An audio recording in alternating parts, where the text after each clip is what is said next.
Hello, dear CBC viewers and radio listeners. This is CBC FM's Women's Factor, and I'm hosting, Layla Saidzad. I'll tell you why we're here and why I'm holding trekking poles.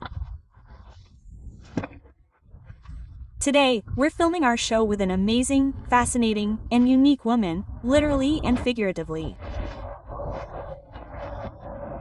We're filming our show with Waffa Mussaewa, the first woman climber to reach Everest. Waffa Mussaewa is the first woman, a citizen of Azerbaijan, to conquer Everest. And the first Azerbaijani woman, male or female, to conquer two 8,000ers in one season. That's the size of Everest, which we all know as the highest mountain in the world, and the size of Lhotse. There are a total of 14 8,000ers in this world. I can't promise we'll conquer one of them today. But today, we'll have a climb too.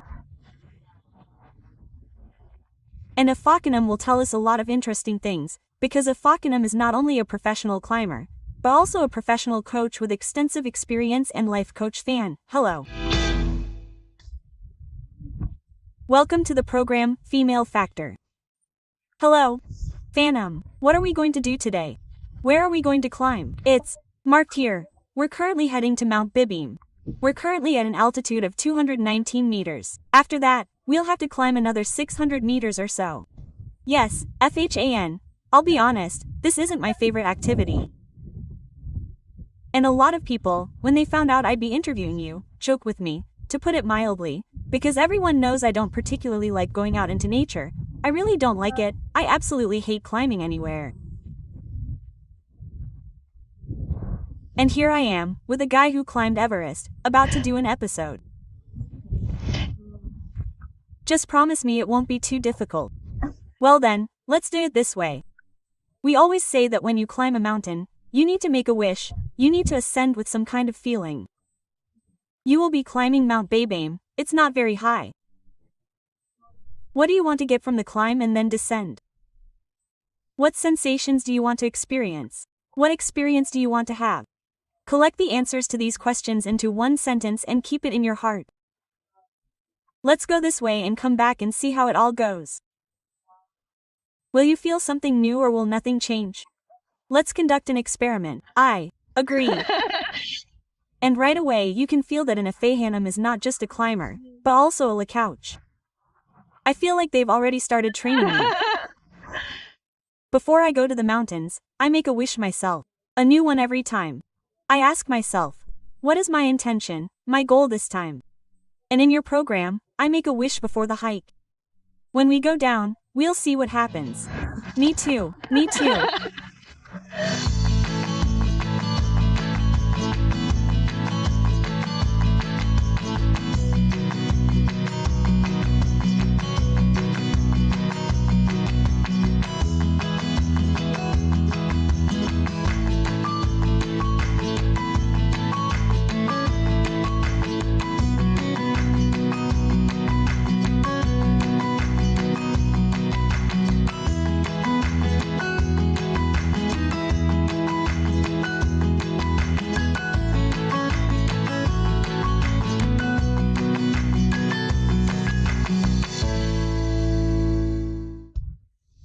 Zafan, tell us how you got into mountaineering. We've known you for many years as a professional business coach, as a life coach. Even though this is a new profession, you've been working in this field for a long time. How did you get into mountaineering? One time, my friends were going on a hike. I joined them, and they told me they were going to climb a mountain. I'd always wanted to go to the mountains. I thought, I'll go with them and see what it's like. The first time, I went out of curiosity, just to see, to experience what it was like. As a child, I didn't have any dreams of becoming a mountaineer, of growing up, of going to the mountains, or of making it my life's work or anything like that. I just wanted to take part in a climb once. And that one time changed my whole life. And since 2016, I've been climbing regularly. When we spoke before, you said you'd been to the mountains and never wanted to go back. The city is such a place. Some people come there and always return. And then there are those who, after their first time in the mountains, never go back. Some people come, climb the mountains, and then only climb when they need to film a show. Perhaps you too will have a goal for your mountaineering, something that will be useful in the future. Yes, exactly. When I climbed a mountain for the first time, I never even imagined that a day would pass and I, a citizen of Azerbaijan, would climb the highest mountain in the world. I didn't think about it. I thought it would just be a hike. But everything has a symbolic meaning. It was a sign pointing to today. Vavkana, but it turns out that you began professional mountaineering as an adult. So, you weren't a teenager, right? Yes, in 2016. Yes, I was already a mother. I was already an adult, not a child. But no matter how much we mature over the years, I don't know what I'll feel like in 10 or 20 years, and I want to have new experiences. I think we came into this world to have new experiences. And I've been dealt mountains in my life. Do you know why I'm so fixated on this? Because very often women, say, by some middle age, think they've done everything, and now they can just sit and wait for retirement. Well, at the very least, not start something new, right? That is, most likely, definitely unrealistic. They're more likely to just continue with their lives, which are already there. And you, yes, you made some kind of turn. And in fact, when you climbed Everest, you were. I was 44 years old. I recently returned from climbing Everest in May. I have 2 children, I'm the mother of 2 daughters. And I completed this climb at 44. Yes, I think this is a very life-affirming story for people, for women, for those listening. It's not that your life isn't over, right? There's still a lot of interesting things ahead. Why are you considered a professional climber? For me, a professional athlete is someone who, I don't know, has been going to some kind of club since they were 5, and suddenly you've been training for 10 years and are also considered a professional. What's the difference between professional and amateur climbing? When I made my first ascent in the mountains of Azerbaijan, for me it was just a tourist climb, a hike. Then, climbing again and again, I realized that in order to climb more technically difficult peaks, not just in Azerbaijan, I needed more knowledge. When a person doesn't know something and does something, thinking out of ignorance that they're doing everything right, performing repeated actions, you begin to notice the flaws in your actions. You begin to understand that the mountains are no place for jokes, that everything is very serious, and that this is a very serious activity, a sport. A mountaineering school was established in Azerbaijan. I thought I had to enroll in this school, I had to complete the training course. Having to pass an exam in the mountains really excited me.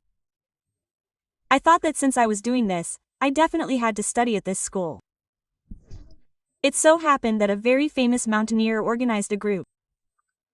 Even though I was working and had a child, I attended classes with this group in the evenings. Then we took the exam in the mountains of Azerbaijan. I have an Azerbaijani mountaineer badge, which I always look at with pride and think how good it was that I went through this school. After that, I climbed more serious peaks. It was then that I realized how important the knowledge I gained was. When climbing, if you don't know the climbing techniques, then no one can help you. They say about Everest that if you have a Sherpa, you're in for big money. They'll take you there and drop you off. Everyone is responsible for themselves. Everyone can only go it alone. The mountains are located in such a way that you can only go it alone and can't carry anyone else. You can help someone with something, lend a hand here and there, but you climb to the summit and descend from it alone. That's how I went through this professional school. I learned a lot more, making technical ascents alongside professional climbers. And it's impossible not to touch on Natalia Nagovitsina, because she's a woman and a climber, and the whole summer was dedicated to, yes, the search for Natalia, which was unsuccessful. And I'd like to hear your opinion, because, well, you're a woman too, and you do this professionally. And you just said something very important. No one can really help anyway. Although there were a lot of questions about why they didn't help her. Why it was like that. When you were watching, you probably had some kind of overview of this case. And what's your opinion? Why did it happen like that? Well, what can we say about this incident? We could see that her teammates were next to her. They took a photo of her and promised to send help as soon as they descended. Apparently, they couldn't help her. Mountains are cruel places. There are rescuers there who could have saved her, but there are mountains where it's impossible to even come to her aid. Everest is so high that it's practically impossible to get help in time. If a person dies there, it's impossible to pick them up even by helicopter. In the case we're talking about, this climber was injured and couldn't walk. The second point is the weather, the so-called weather window. If there's no weather window, no matter how skilled a climber you are, you can't climb the mountain, and you won't even be allowed to ascend from the lower base camp. If you decide to go in bad weather, you should know that there's a 99.99% chance of death. Apparently, no one back then dared to risk their life to save her. One person went to save her and died. Despite knowing the risk, without a weather window, no matter how skilled you are, you won't cope. We witnessed that attempt and that climber's death. No one was able to save her. The news kept reporting that the weather simply wouldn't allow it. A helicopter tried to reach her, but it was unsuccessful. It couldn't even land. People were injured in that attempt. It didn't work. So, as a professional climber, you never take risks. So, you follow all the rules. You know what? That woman didn't want to take risks either. She just had bad luck. She was so injured there that no one could help her, and she couldn't get down on her own. If you're unlucky in the mountains, it's very difficult to save yourself. The second time, she was unlucky when a weather window didn't open. The third time, she was unlucky when the rescue helicopter couldn't land. Yes, it's a simple chain of events. I sometimes think about climbers who die while climbing. And it seems to me that some go to the mountains never to return. Everyone dies in different places. Some die at home, some in the hospital, and some go to the mountains to die there. Maybe she was destined to die there. They did everything they could, but they couldn't save her. Interesting thought. It's not the cause that leads to the effect. That is, everyone has to die somewhere, and these people have to die. We all die somewhere when our time comes. Very positive conversation. There are people who fall asleep and never wake up, and for others, the mountains become a kind of deathbed. Maybe someone subconsciously dreams of staying in the mountains forever, becoming a part of them. Maybe this climber subconsciously thought about it, and it became a reality. It's a bit of a mystical topic for us climbers too. And we interpret it in our own way. Zafan, I don't want to ask you technical questions about how you climbed Everest, where the camp is, and so on, because all that can be Googled. I'd rather talk about your feelings. And now we've touched on such a topic. I'd like to finish it. And you yourself, having climbed Everest, they say that you can see frozen corpses there. Well, we all have some kind of relationship, yes, to danger, to death. How is this feeling with you? That is, you understand it, right? Have you understood this feeling? Have you climbed? Or have you never thought about it before? When you saw it, were you scared? Will you climb another 8,000er? When we talked before the show, I heard you mention that you've had some difficult moments in your life related to your work. I think that when you look back on that experience, you'll see that in those moments, you don't think about much. You're focused solely on how to survive. Focus on how to cope with the situation. You're not sitting there wondering about being a mother, having children, or whether you'll come back alive. Time just flies, and you're faced with risk. A certain survival mechanism kicks in. It's so powerful that in ordinary life, you'd hardly step over someone's corpse. You look at the dead and cry, but up there, in the mountains, you step over it all with ease because you understand that otherwise, you too, will die next to that person. Up there, in the mountains, the survival mechanism is so powerful that all actions become automatic. Only when someone starts asking the kind of questions you did do you begin to think about the dangers. Right there, right before my eyes, a climber failed to attach his carabiner to his rope and fell off the wall into the abyss. Normally, a person would scream, worry, and all that, but there you just watch and think to yourself that you need to be careful and cautious, otherwise you'll be next. The only thing that matters in the mountains is worrying about your survival and your return home. How wonderful it is that we're here with you now. I'm talking to you and I understand what a wonderful moment we're experiencing right now. The so-called golden moment. That we're having lunch.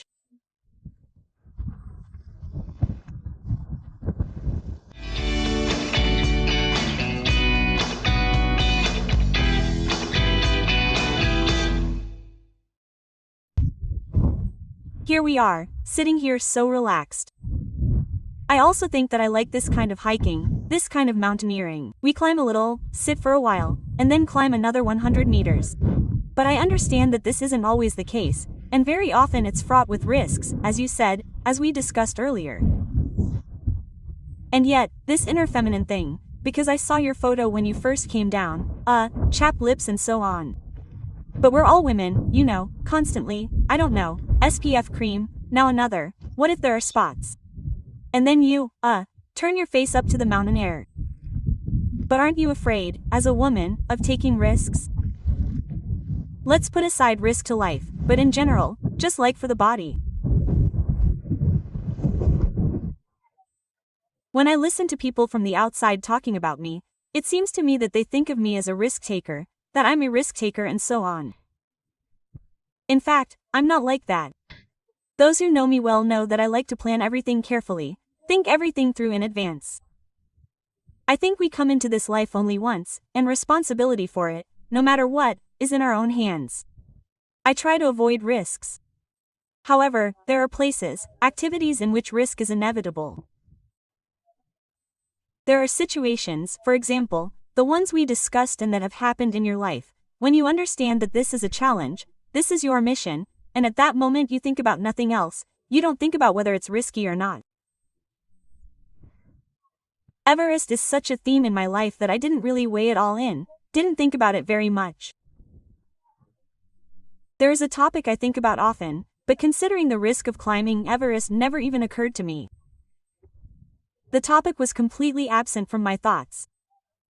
There are things I often think about, pondering whether to do them or not, and then there are situations you don't think about, and they just happen. You simply take note of all the risks and don't think about anything else. I think it was some kind of natural calling of Everest to me. That's how I feel about it. I can't explain it any other way. Considering the risks involved choosing a reliable guide, securing belays, ensuring I was sufficiently trained before the climb, eating right, getting enough sleep, staying focused, even despite the lack of oxygen and the limited number of oxygen tanks, and always remaining conscious despite the constant light fog in my head. I tried to fulfill all these demands on myself as best I could. There's never been any other way to deal with risks. I have friends in my life.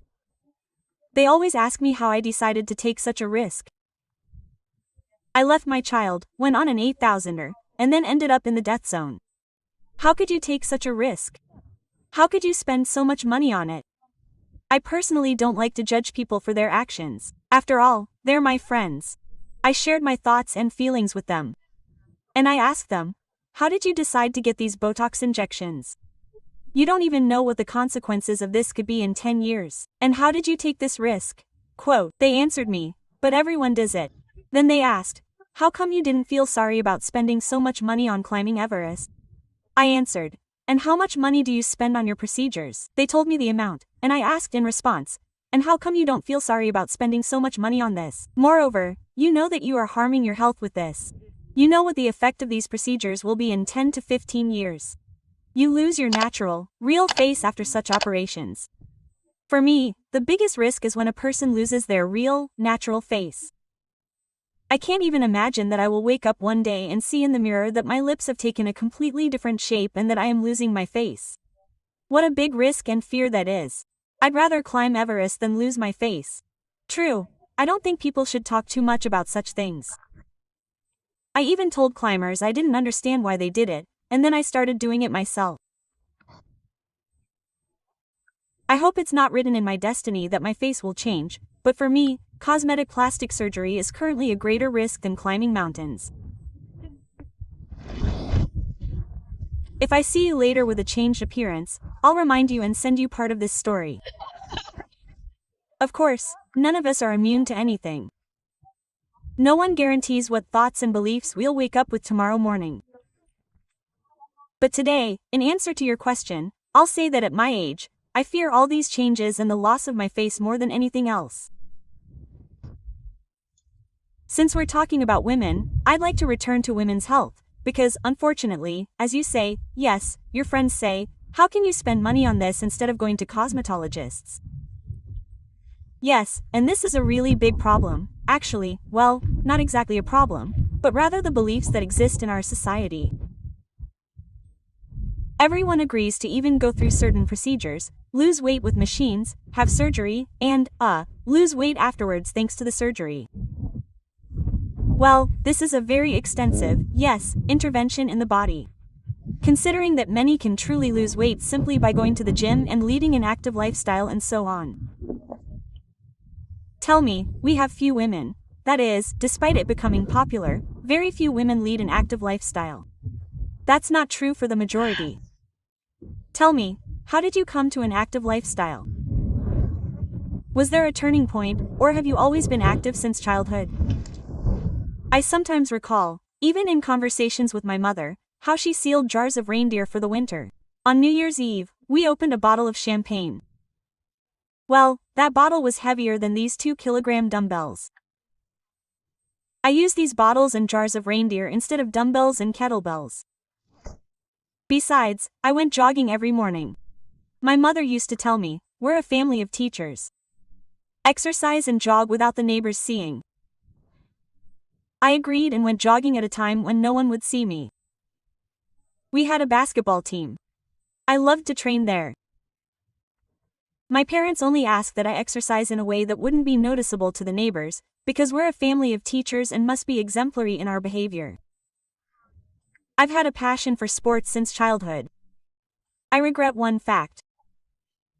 As an educator, I can't avoid this topic. At our school, lessons in study, labor, and physical education were replaced with lessons in mathematics and literature, considering labor and physical education unnecessary. I really loved sports and was surprised by this approach. I remember asking once at school, why did you take away our sports classes? The teacher replied, if you were as smart as our other students, you would want to study math more than sports. Many people now play sports to improve their figures. In fact, this is the wrong goal. The purpose of sports is to take care of your physical and spiritual health. When I visit gyms, I see our women there. The goal here is the same as when we take care of our faces and the neatness of our clothes. Our bodies should also be toned and neat. Answering your question, I will say that playing sports is a habit of mine, dating back to childhood. Even now, people sometimes ask me, why do I go to sports? I'm in great shape and don't need to lose weight. They don't understand that exercise isn't about losing weight and maintaining a figure. The ultimate goal of exercise is maintaining physical health and staying active.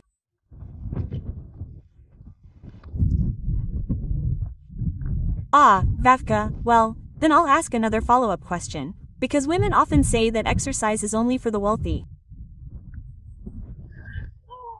That being slim and healthy is only possible if you have a lot of money. But I'm gently leading up to the point that climbing Everest isn't cheap either. Right? And maybe people watching from the outside will think, we're wealthy people, yes, and they're wondering, do you really need a lot of money to exercise? I haven't even asked about mountaineering yet. 2 days ago, during rush hour, I thought it would be difficult to get there by car. I parked at the metro station and got on. I never stand on the escalator. I always go up and down the stairs myself as I move. I filmed my movements on my phone and posted them in my Instagram stories with the caption that there's no need to spend money and look for gyms to work out. You can work out anywhere in the subway, just walking up the stairs. I go to the gym and use the machines there that simulate climbing. In the subway, I always go up the escalator myself, rather than just standing there waiting for it to take me. For me, it's an extra workout. There are times when we need money for something, but if we want to, we can find ways to train our bodies anywhere. The most important thing is our desire and perseverance. And speaking of mountaineering, yes, right now, maybe someone watched us and also wants to take up mountaineering. Yeah. Is it an expensive sport? Yes, it is. Mountaineering is considered one of the most expensive sports. Putting everything aside, the clothes alone are worth it. Footwear is very expensive. Climbing 7,000ers and 8,000ers requires special clothing. The clothes and gear you wear in the Azerbaijani mountains are not suitable for climbing an 8,000er. There are special clothes and special shoes for that. I only have 2 outfits in my wardrobe for everyday life, and a bunch of special clothes for climbing 6,000, 7,000, and 8,000 meters. I work in education. When I climbed Everest, I was working as a teacher. I didn't have a lot of money. When I told people about Everest and about climbing, I always mentioned that sometimes, when you really want something, it comes. I really wanted to climb Everest. I wrote to my guide that I only had $11,000. I knew that the guide and the climb cost $66,000. He looked at me and said that if I could get to the foot of Everest, I could get just a climbing permit for $11,000, that's all. I couldn't go any further. I asked if he could lend me the remaining $55,000. He said, "Vafa, I'm just a guide. Where do I get that kind of money? I earn money from those who want to climb." When this guide was guiding a group going to Everest, he told them that there was a girl in Azerbaijan who really wanted to climb, and she asked him to lend her money for it. He told them that I was crazy, but I really wanted to climb. One of the climbers knew me.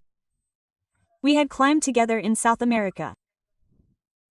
He told the guide that he knew me and that if I really wanted it, he would lend me the remaining amount. I think that if a person sets a goal, they should work to achieve it. Only then do money, special clothing, and ways to get there come into play. Over time, all these issues will find their solution. Vavkanov, I think we're already receiving excellent coaching from you. Yes, we've already gotten to that part, and I have a lot of questions about that too.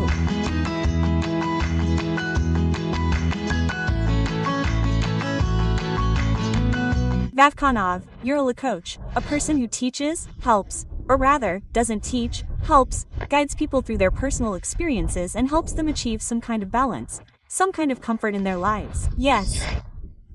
And I know you as a passionate woman, breathing deeply, so to speak, yes, through life. And that's a great blessing. And I'm confident, as someone who has been involved with women's issues and women's organizations for many years, that such women are very few. So, tell me, what's the secret? It's clear that we all have problems of different kinds. You can get bogged down in them, or you can somehow, probably make a different choice. I'd like you to talk a little about this. Sometimes people, especially those who come to coaching, want to find happiness, peace, and so on. I've observed many such people. Science proves that 60 to 70% of happiness depends on our genetics. However, the remaining 30 to 40% is still a significant part. Here we ourselves must decide what we need to do to be happy. Life has become very fast. People, whether busy or not, are very busy. I am one of these people. I observe myself from the outside and ask myself, how important is what you do day after day for your feeling of happiness? In my life coaching, I ask the same questions of those who come to me. I ask them, why did you come into this life? What are you going to do with your life? I try to direct the attention of people who want to be happy to themselves. As you know, the job of a coach is to direct people's attention to themselves by asking such questions. We don't give advice or show people the way. Although I'm a professional coach, I'm also an ordinary person. Reflecting on my life both before and after Everest, thinking about balance and happiness, I've come to a certain conclusion. You might say you already knew what I'm about to say. But it's one